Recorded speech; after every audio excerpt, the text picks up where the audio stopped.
You guys remember this? There's a brass valve. It's going in my pocket.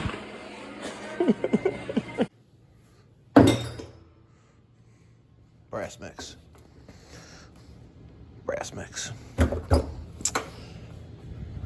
came out of that rainwater heater that we had to bring back to Home Depot. Don't like seeing my trucks at Home Depot. I sure don't. Gives a bad image. What the fuck is wrong with people? Just leaving this drill smack in the middle of the floor. What is that, supposed to be a reminder to do something with it? Or you want someone to trip over it? What the fuck? Are you serious? What's going on, ladies and gentlemen? It's me, Mikey fucking Pipes.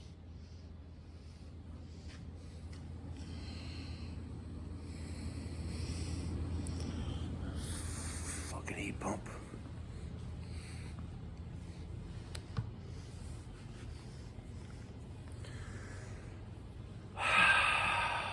It's Friday. Love me Fridays. I love me Fridays, ladies and gentlemen. Woo-hoo-hoo! Friday. I want to talk about a couple things this morning. You know, one of the things that you can expect from the Mikey Pipes Uncensored channel is that you can expect... Stay there? Yes, it will. You can expect the unexpected. Like this morning, when I went to Gotta Get a Bagel on Broadway in Woodmere, instead of getting either a plain bagel with cream cheese, not toasted, don't want to get them toasted, or an everything bagel toasted with butter, I flipped it up this morning.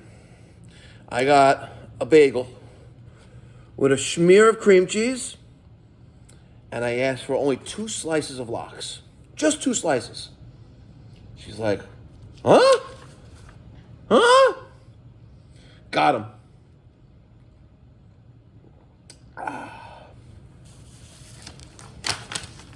To all of the business owners out there, even if you have employees or don't have employees, to all the managers out there that manage a business, I just want to quickly stress the importance of looking over the invoices and bills that come into your establishment. All right. I have several invoices here, and I'm going to pick the most important one that's the most expensive mistake. We're all human, we make mistakes, right? I'm looking at a bill right here. There's really nothing confidential on this. I got a bill from my merchant processing company, right, called Global Payments. Before I used House Call Pro, we used an app called Service Pal that only works on an iPad. And the payment processing company for credit cards and debit cards was Global Payments Integrated. We also use them on a separate merchant account to process the recurring payments for maintenance plans. So when we switch to House Call Pro, the payment is integrated into the app, and I had canceled our merchant account with Global Payments Integrated. Right, makes sense. I'm not going to use the account, the service anymore. I'm not going to have to deal with them, right? Yesterday, I inadvertently received an invoice addressed to our old location in Valley Stream. And it says your account has been debited for $63.20. And it was like, normally I'd be like, okay, yeah, it's a vendor. It makes sense that that's the amount that they're charging us for the monthly processing, blah, blah, blah, blah. Maybe it was a little low, but like, hey, why is it $63? And I'm looking at it like there's no deposits and there's no settlements. There's nothing on here other than fees. And analytics, I can't make this shit up. Look at this. Analytics, reputation, management fee of $45 fucking dollars. Can you believe that shit? Anyway, I called them up, and you get a call center from India on the phone. And she explained to me, well, it's, you have the service with us. You never canceled. Like, yes, I did. I canceled it last year. Back and forth, back and forth. Like, you know what? I'm the customer. You're the provider. And let me speak to your manager. He's like, well, the manager can tell you the same thing. I was like, I didn't ask you for a feedback on this. Just can we talk to your manager? Right? And she goes, well, she keeps giving me the excuses in broken English that I could barely just comprehend. 30 minutes later, I get the option to leave a voicemail. Anyway, they called me back yesterday, about an hour later, and they are crediting me back almost $1,000 of fees that they were charging me over the last year and a half-ish. Can you believe that shit? Almost $1,000 in fees, which normally I may have overlooked.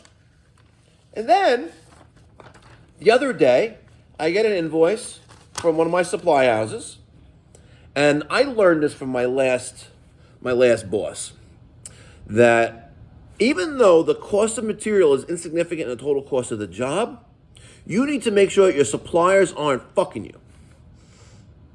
So every time I get an invoice, or every time I see, like Ferguson, there's a credit card on file, you need a PO, whatever. Every single invoice I match up. And if there's a discrepancy there, and there always is, you call them up. Here's a perfect example. Here's a perfect fucking example. And there's no intent to disrespect to any of my guys. When I finished that Eisenhower Park job for that municipal pool, the public pool, my B tank went empty. I go to Ferguson in Lynbrook, and I get a B tank exchange, and I had to return those 4 2.5-inch sweat male adapters, which were $93 each. That reminds me, I gotta look to see if I got a credit for that. Probably not, because, And my boy Asher, he's the HVAC inside sales rep there. I say hi to him, wish him Chag Sameach, the holiday, happy holidays to those who don't understand Hebrew. And I was like, yeah, I'm getting B tank exchange, and I was just looking it up, and I'm like, God damn, $63? I'm like, I showed it to him, I'm like, Ash, are you fucking kidding me? Are you kidding me? $63 for a B tank exchange. And then the branch manager is sitting in the office, in an open door office next to this going down. He goes, Mike, come in here. Let me see that. I show it to him. I was like, yeah, something's not right here. And he's like, don't you have like an outside sales rep? I was like, absolutely. But why is it every single time I come into Ferguson, I got to handle you guys with the pricing to make sure I'm charged correctly? $63 for a B tank exchange is unacceptable. So ladies and gentlemen, make sure you check your invoices. Have your guys, some guys are not going to realize what the cost of things are. Like, I know that $60 for a B tank is obscene, when it should be like $30. And that's what it was at the end of the day. They had to end up discounting it to $30-something. The lesson here is, and the point of this conversation on Friday, Love Me Fridays, is that you got to look over your finances. See where things are being spent frivolously, foolishly, things done in error. If you have something sitting like that needs to go back to the supply house, put it in a box and mail it to them. Like, here is, I thought was 2-inch, it was actually 2.5-inch, a 2-inch copper tee and a coupling that cost me $45 from a Bali plumbing supply. All right, it's going there. I'm never there. So I called them up and I said, listen, I bought these 2 things. I'm not going to be able to use them. I'm just going to mail them back to you. I was like, what do you mean mail them back? I was like, I'm never in the area. So can I mail them back to you? He's like, yeah, put a receipt in. I was like, yeah, okay. So it cost me $6 to print this. I put it in a box and I repurposed a supplyhouse.com box, as you can see. But guess what? It's going to go back, and $40 net of the shipping is going to go back on my card. Don't keep things around in your shop that are just sitting there. A good majority of the stuff that's at my shop right now, we have a turnover. We do, right? There are some things that we don't. Like, who the fuck's going to use 6-inch PVC? See that? That should go in the garbage. And I already know that the second I take that off the shelf and throw it in the garbage, the next day, next week, next month, I'm going to need it. Crazy, right? But a lot of this stuff that we use, and I do try to keep some of the stuff that's infrequently used on a higher shelf, so it's not as, except for this. This is just because it's a pallet, but so it's not a burden to get. There's a reason why this stuff here and this stuff here is the way it is. This is what we go through. I went a little overboard on take-off switching relays. I'm going to keep it real. I went a little overboard. It was on sale, and it was like $30 cheaper than what they normally are. So I picked up a bunch of the 6-zone, 3 zones, a couple 2 zones. I don't know why I bought 2 zones, because I normally only stock 1, 3s, and 6s. There's no need to have a 2 zone. It's not. It really is not. Zone valves, fan center relays. Go through a lot of relief valves and expansion tanks. All right? There's a reason why there are stuff sitting here on the shelf, and it's like a miniature warehouse here. I love my forklift. Despite a good marketing initiative by me, the Dyak Industries compact forklift model MP001, we didn't sell a single fucking one. We didn't. We didn't single one. I don't know why. I really don't know why. The thing is pretty effing cool, right? It's battery powered, easy to use, narrow aisle, compact forklift, and it goes up. This one goes up 8 feet 3 inches, right? Which is perfect for here, all right? But no one bought any. It is what it is. We tried. I tried. It is what it is. Anyway, ladies and gentlemen, I hope that everyone has a great rest of their day, evening, night, regardless of what time of day you're watching this. Thank you so much for tuning in. Appreciate it.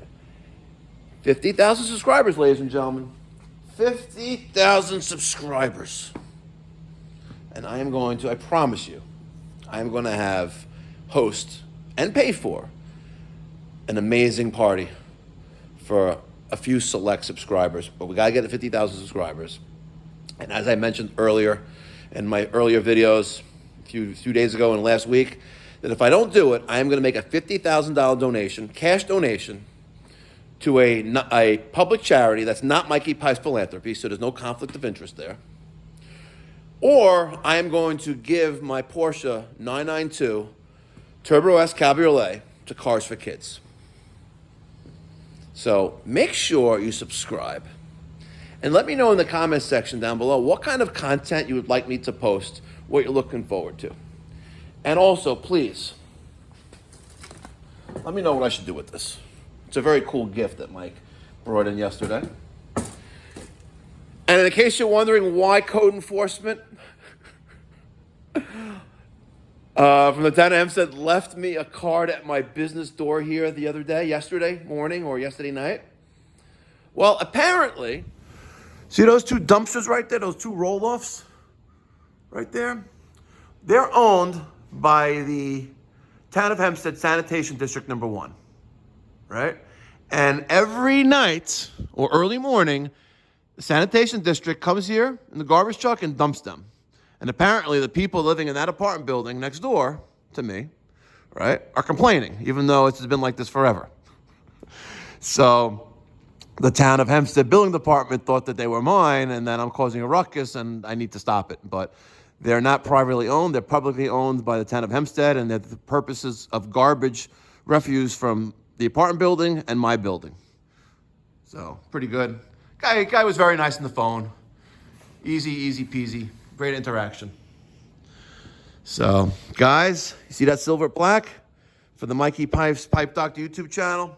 I really want to have one for the Uncensored, along with one of those letters. Yeah, I need to lose a little weight. No shit. Just rip me a new one. Go right ahead. And real quick to the guys still doing central AC service calls in your warm locale that's not New York or the Northeast because it's 34 degrees here today on Friday. Objection. I just want to last a little bit longer. Can we get another season out of it? Can't we just top it off? Steve, I completely understand.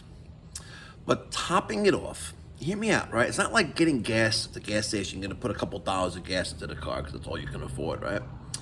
Topping it off today and filling it to the rated capacity that the system needs to properly extract the heat from your home, which is what air conditioning does, by the way. It doesn't make the air cooler. It extracts the heat and humidity from your home, absorbed by the refrigerant that's being discharged outside. That's why you notice when your system is running, you happen to be outside, and you feel the air coming on the top of the outdoor unit in the summertime, it's hot air being discharged. That's the hot air being extracted from the heat of your home. So, but if we just top it off, you're only gonna be delaying the inevitable, which could lead to a much more expensive repair. And considering the age and condition of your unit, your system runs on R22. Bruh, Steve, I'm just gonna keep it real here, and I always keep it real. Your system, right, was replaced with a refrigerant known as Puron or R410A. Well, guess what? Next week, that's phased out. That's how old your system is, bruh. It's more sensible and reasonable to invest in a new system now. Replacement can not only save you money in the long run on your energy bills, but also provide better cooling and reliability. I don't know about you, but I don't want my wife complaining to me at 3 o'clock on a Friday afternoon when it's 80 degrees outside. There's 90 degrees in the house. When I open that window, you know what I'm saying? But I can get you some prices on new systems. We could talk about financing options, 6, 12, 18 months interest-free financing with approved credit. And I don't need to know how much money you make or what kind of credit score you got because you'll deal with the bank on that. But it's an easy application. You go right on your mobile device, your Android, your Apple phone, your tablet, or your laptop. You can give them a call. We deal with Synchrony Financial. You give them a call, and we'll see what they approve you for. And you can get 12, maybe 18 months interest-free financing. Which, listen, so the job is that's $10,000. How does $600 a month sound to you, interest-free? You want to do this next week? And real quick, I didn't want this video to keep going on and on and on a Friday. I know you guys are busy. I appreciate it, though. Really, really appreciate it. You need to command the conversation by also being respectful and maintaining a friendly atmosphere that you know what you're talking about, that you're the authority and you're the reason that they need to pick you. It's you that need to pick. There can't be no hesitation or doubt in your conversation, right? Because that could be perceived as, well, maybe there's a little bit of doubt there. Now, maybe I should call someone else or get a second opinion, which I encourage. And I say that too. I give them the price. Here's the price. This is what I can do for you now. You want to do it next week? Or what I would recommend, also, I'm a homeowner as well, get competitive pricing. But remember, you got to compare apples to apples. You're not going to buy a gold-plated scissor and the guy down the block is selling one for titanium for triple the price, right? There's a difference between those scissors. Same thing as the difference in the air conditioning systems you can pick. What's the SEER rating? How many stages is it? Is it a heat pump? Food for thought, ladies and gentlemen. I'll catch you in the next one. Be well. God bless. Stay safe.